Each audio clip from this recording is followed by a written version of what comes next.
Selamat pagi, salam sejahtera buat kita semua.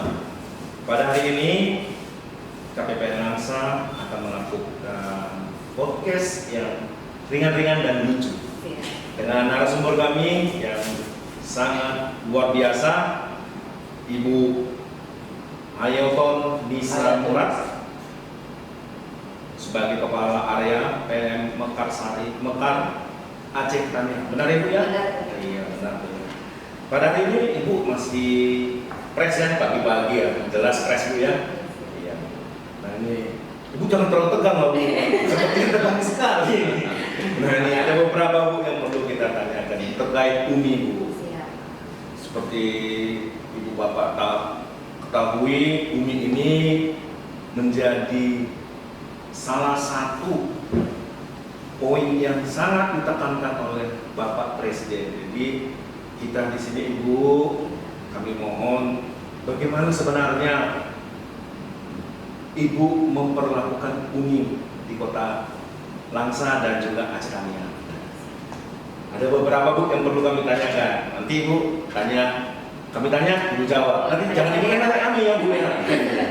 Ya kira-kira Bu, bagaimana Bu Ibu mengetahui calon debitur itu? Sehingga kira-kira ini cocok, ini diberikan Umi, ini tidak cocok diberikan Umi. Kira-kira gimana? Silakan. Jadi sebelumnya Bapak, saya Nisa, kenalkan saya Nisa dari PLN. Nah, sedikit saya ingin menjelaskan terkait gimana cara kita menentukan debitur itu layak atau tidak untuk dikasih penyaluran Umi.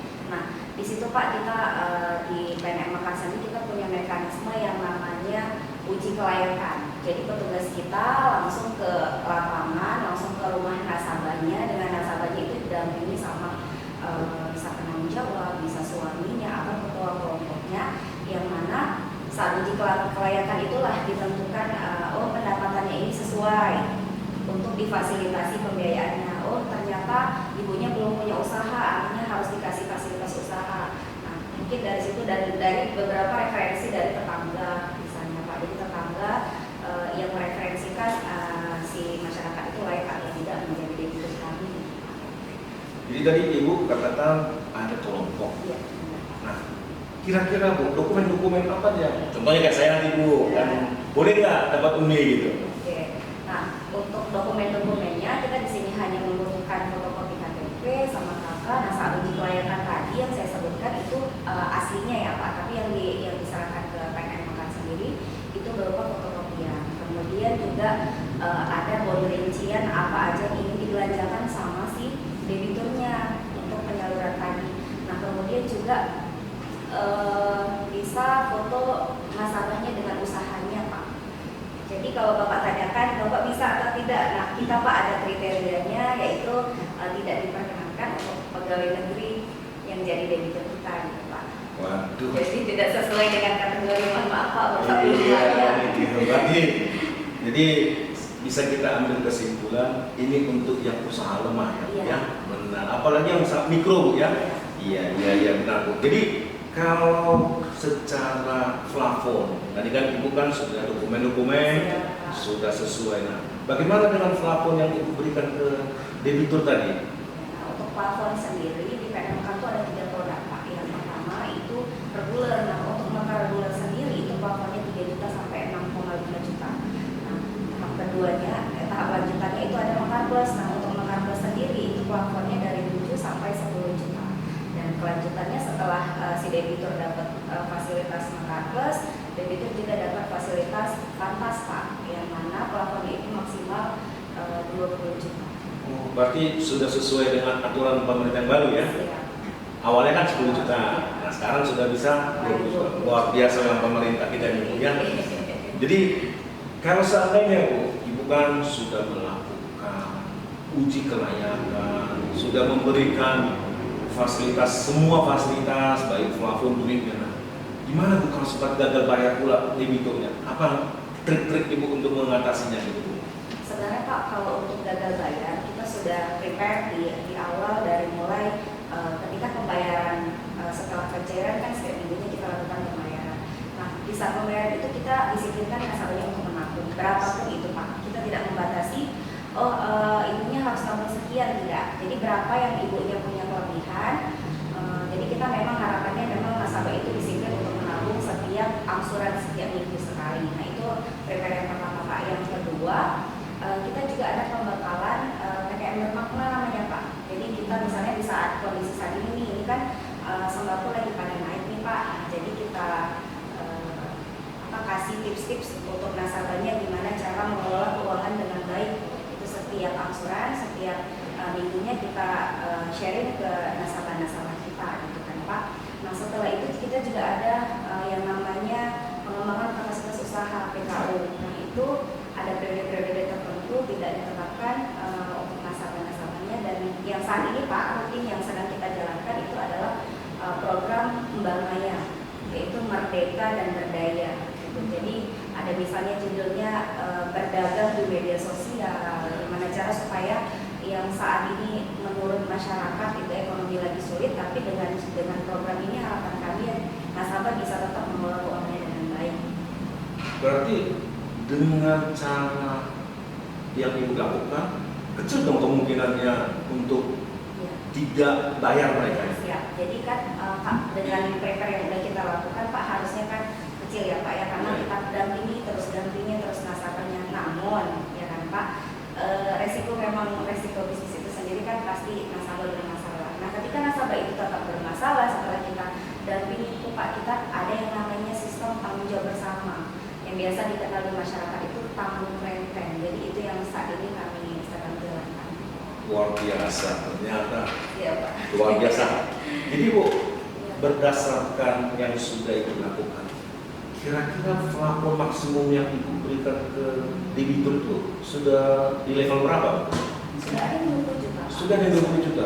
Berarti semua program pemerintah sudah dijalankan oleh PNM Mekar ya, luar biasa memang ini.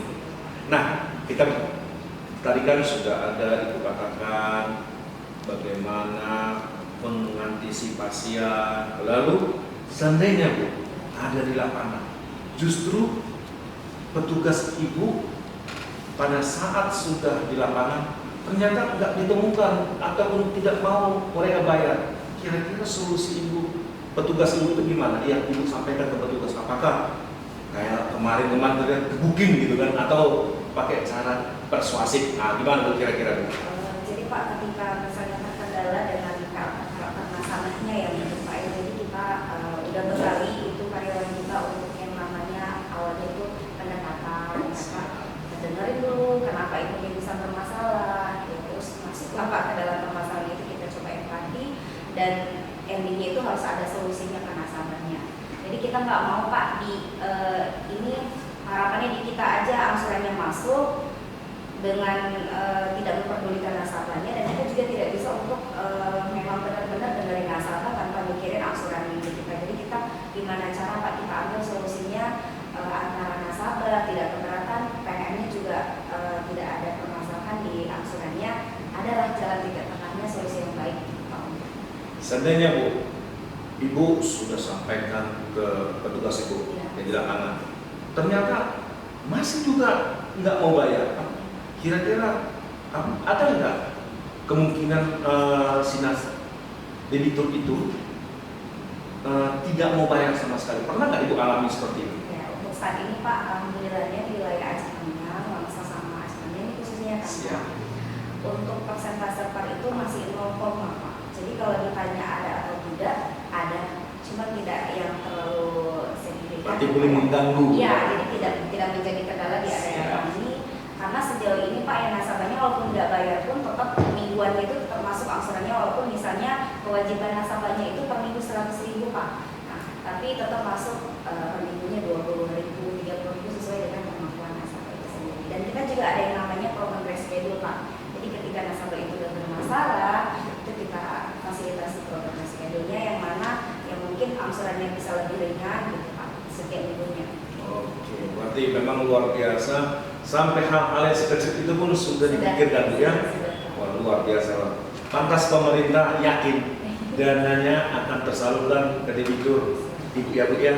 Nah, selanjutnya Bu, ibu kan sudah tahu Bu, bahwa peraturan untuk mengawal kegiatan kami ini KPPN itu sudah ada yang berubah dari Per 25 menjadi Per 6. Kira-kira Ibu sudah tahu nggak peranan KPPN Langsa di mana, Bu?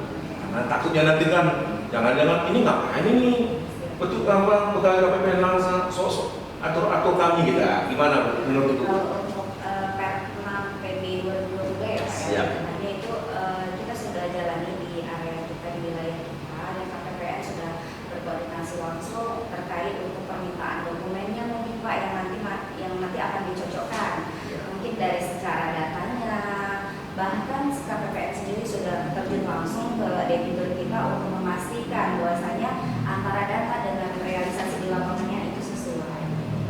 Jadi dengan hadirnya KPPN Langsa bersama dengan Ibu nggak menjadi kendala buat Ibu, Bu, ya? Tidak Pak, karena kan ya nasabahnya juga kan wawasannya semakin berkembang ya Pak, karena kan yang untuk pendampingannya bukan hanya dari Mekar sendiri, tapi juga ada pendampingan dari KPPN. Nah, itu Bu yang diharapkan oleh pimpinan kami. Kami itu bisa bersinergi dengan penyalur untuk mendukung proyek pemerintah ataupun program pemerintah ini. Terakhir Bu, nah ini yang paling yang ditunggu-tunggu terakhir. Kira-kira apa yang Ibu harapkan dari penyaluran pembiayaan ini?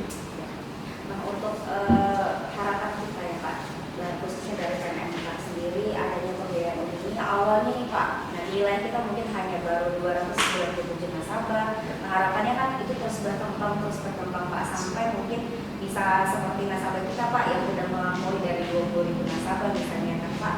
Jadi artinya kita pengennya ya program ini terus berkembang, karena Pak untuk realisasi sendiri kebetulan ini saya ada menghadirkan satu nasabah Pak sama debitur kita.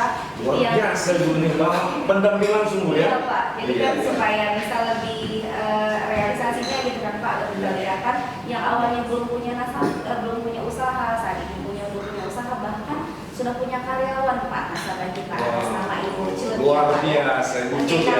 Kalau Bapak izinkan kita boleh hadirkan Pak. Oke, silakan kita. Ibu, karena ini fakta, Iya, benar. bukan hanya cerita-cerita Iya, yang benar. selama ini katanya hoax gitu Iya, kan. benar, Pak. Ini real. Iya, benar. Pagi ini kita akan membawa salah satu debitur yang begitu memanfaatkan dana Umi ya. Silakan Ibu kalau memang mau mendampinginya, silakan Ibu. Siap, izin ya Pak. Silakan. Ibu.